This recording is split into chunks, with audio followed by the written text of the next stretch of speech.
Hola estudiantes, ¿qué tal? ¿Cómo están? Espero a través de esta incorporación de audio, primero extender el saludo a cada uno de ustedes, que estén bien, que ojalá, ¿cierto?, no caiga el ánimo, sobre todo en estos tiempos de coronavirus. Para mí es importante, primero que todo, de verdad, poder saludarlos y más que saludarlos también entregando una voz de esperanza, una voz de ánimo, una voz de motivación para que, primero, ¿cierto?, puedan sacar sus dudas pedagógicas adelante, y lo otro que es lo que por lo cual todos los profesores estamos trabajando es que ustedes puedan finalmente aprobar su año escolar. Ahora bien, en esta tercera guía de filosofía, en la cual el objetivo yo ya lo puse aquí en este PPT, que sería aplicar principios y herramientas de argumentación en el diálogo, la escritura y diferentes contextos, considerando la consistencia y riguridad lógica, la identificación de razonamientos válidos e inválidos y métodos de razonamiento filosófico. Bueno, ¿para dónde apunto con esto? O sea, ¿qué sería lo importante? O sea, ya sabemos nosotros, respecto a la guía anterior, que cada pregunta, por así decirlo, va orientada a un tipo de disciplina. O sea, que no cualquier pregunta se va a considerar una pregunta filosófica. Y cuando estamos nosotros frente a preguntas filosóficas, ya preguntas que apuntan hacia las principales causas y principios, bueno, esas preguntas generan argumentos, generan razones, generan respuestas.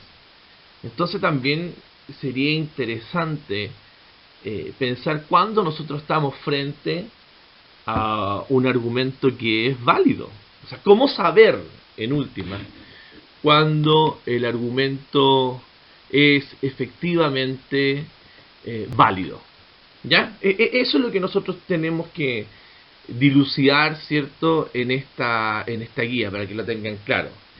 Las preguntas generan argumentos, pero aquí yo me detengo y digo, bueno, pero ¿cuándo un argumento es válido? ¿O bastará solamente contestar la pregunta para decir que es válido? ¿Será así de sencillo? ¿O en realidad nosotros tenemos que indagar en lo que tendría que ser la estructura ya argumentativa, para ver si efectivamente tiene una coherencia y absolutamente válida, o es un argumento absolutamente falso, o que carece de estructura y coherencia? Todo lo anterior apunta a que las respuestas deben tener una estructura, y para un poco ir ejercitando esa estructura, yo les pido en un momento que reflexionen sobre una pregunta que me parece muy interesante por lo demás, que es la siguiente: ¿es bueno mentir en determinadas circunstancias? ¿Es bueno mentir en determinadas circunstancias? Yo sé que ustedes se lo han preguntado más de alguna vez en la vida, pero aquí me gustaría leer en este caso su respuesta, sus fundamentaciones. ¿Ya? Es que ustedes me digan, bueno, yo pienso esto porque, ¿ya?, lo que ustedes ahí estimen conveniente. ¿Ya? Aquí no hay una, por así decirlo, una respuesta ideal, que es la que yo finalmente estoy pidiendo. No, sino solamente me interesa indagar en sus argumentos. No olvidar que los argumentos son las razones. ¿Ya? Entonces, hagan ese ejercicio, ¿ya? Y posteriormente, ¿cierto?, tienen que contestar otra pregunta, la cual es: ¿la vida de la gente negra importa? Esta pregunta la saqué, ¿cierto?, de acuerdo a la contingencia que está viviendo Estados Unidos, ¿cierto?, con su revuelta social, provocada lamentablemente, ¿cierto?, por un incidente con la policía, con un ciudadano de color, George Floyd, que me imagino más de alguno de ustedes ha visto estos últimos días en televisión. Entonces, para explicar que si uno empieza a indagar en los argumentos, si yo desglosara, si yo abriera la palabra argumento, Así como quien abre una sandía, claro, yo al abrir una sandía voy a encontrar pepas. Yo al abrir un argumento en términos abstractos, lo que voy a encontrar dentro de él son dos cosas principalmente. Una son las premisas, en las cuales son las proposiciones que se afirman, en este caso sus convicciones, sus pareceres o sus puntos de vista, serían sus razones. Y lo otro que encontraría yo al abrir ese argumento son las conclusiones, dependiendo sea el caso. Pero cuando hablamos de un argumento, y eso que quede sumamente claro, la estructura de un argumento es premisas, porque pueden ser más de una, premisas más una conclusión. Y eso se ve claramente en el ejemplo que yo pongo en la guía, cuando yo también me hago la pregunta si las vidas de la gente negra importan. Por eso es importante chequear eso como primera instancia y decir, perfecto.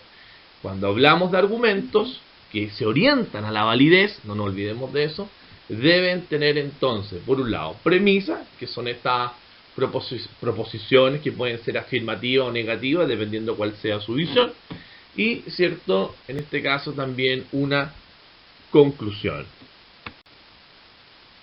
Como ya anteriormente vimos la estructura argumentativa, o sea, es decir, que el argumento se compone por un lado de premisas y por otro lado de conclusiones, ahora el argumento en general, a esa sumatoria de premisas y conclusiones, le vamos a exigir validez, lo que yo puse en la guía, requisitos de validez. ¿De qué vamos a hablar entonces? ¿Qué le vamos a exigir ahora al argumento? Le vamos a exigir consistencia, pertinencia, ausencia de ambigüedad, confiabilidad y sobregeneralización. ¿Qué quiere decir cada una de ellas? Bueno, la voy a ir explicando, ¿cierto? Parte por parte. Cuando hablamos de consistencia, lo que nosotros andamos buscando en las premisas, ¿cierto? Es principalmente indagar sobre cuán seguras son. ¿De verdad las premisas que yo voy a esgrimir en mi argumentación son lo suficientemente seguras para yo posteriormente dar una conclusión? Esa es como la pregunta que debería contestarse pensando en la consistencia. O sea, ¿es una proposición segura que a mí me da cierta certeza? Si la respuesta es sí, entonces podemos decir ya que nuestro argumento es consistente. Cuando hablamos de pertinencia, cuando uno habla de la pertinencia es si las premisas que yo estoy exponiendo en mi argumento me van a servir finalmente después para una conclusión. ¿Tiene relación con la conclusión? Porque yo podría decir a modo de ejemplo, para que les quede más claro, ante la pregunta, por ejemplo, ¿tiene sentido la vida humana? Y alguien me dice, sí, tiene sentido porque los pájaros en el sur de Chile, entonces ahí tú te das cuenta que la premisa es mala, pero ¿por qué es mala? Porque no es pertinente. ¿Y por qué no es pertinente? Porque no está abordando el lineamiento principal de la pregunta. ¿Y cuál es el lineamiento principal de la pregunta? ¿Tiene sentido la vida humana? Entonces ahí el argumento exige coherencia. O sea, que si vamos a hablar del sentido de la vida humana, no me salgan hablando las pirámides.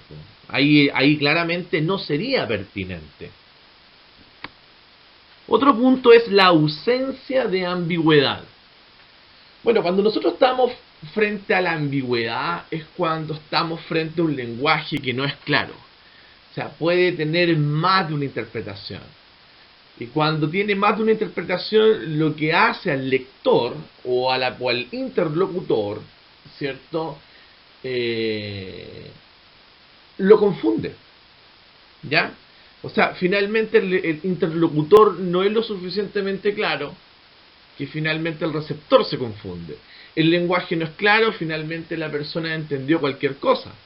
Entonces, como hay ambigüedad, y si existe evidentemente ambigüedad en nuestro argumento, ahí inmediatamente carece de validez.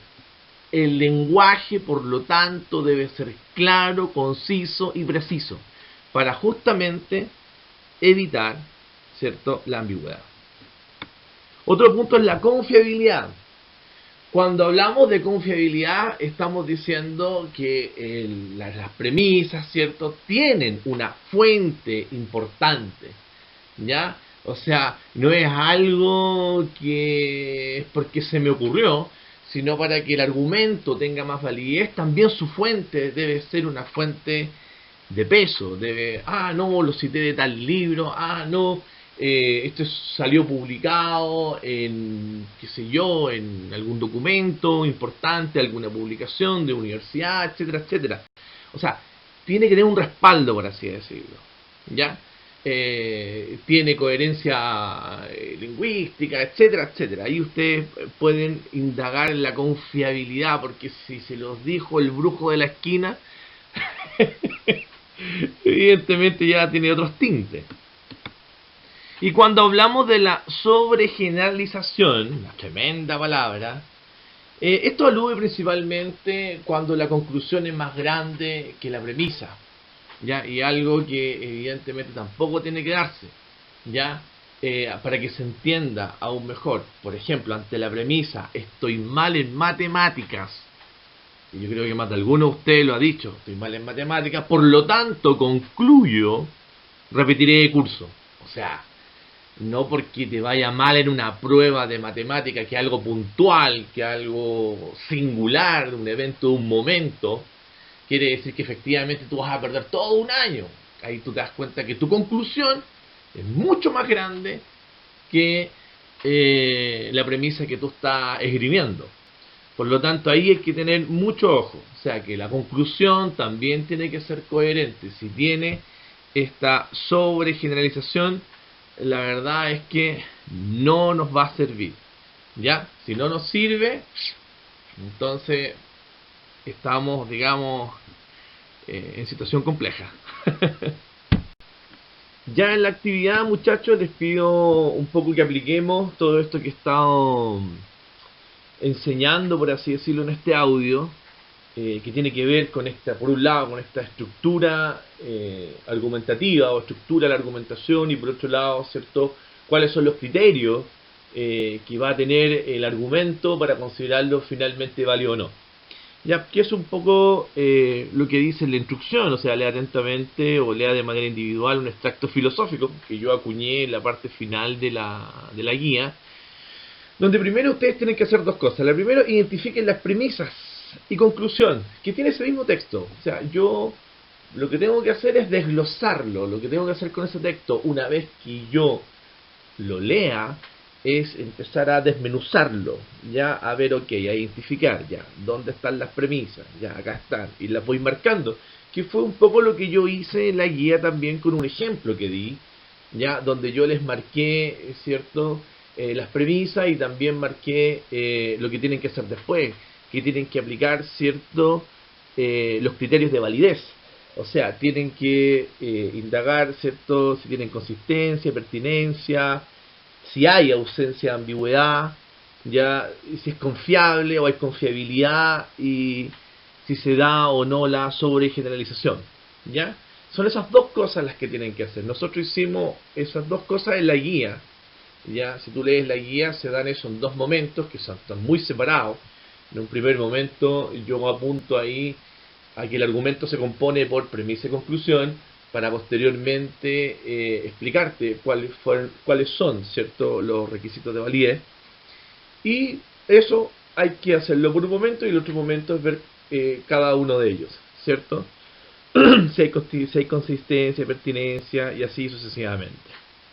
Chicos, espero que hayan disfrutado este audio. Disculpen mi voz porque parece que, no sé, parece que me estoy resfriando.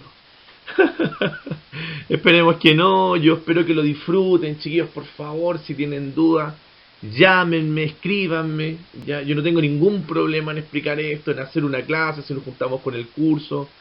¿ya? Pero yo siempre digo, el peor camino que pueden seguir, chiquillos, es no trabajar. A la distancia les mando un abrazo, cuídense mucho y cualquier cosa estamos en contacto. Chao.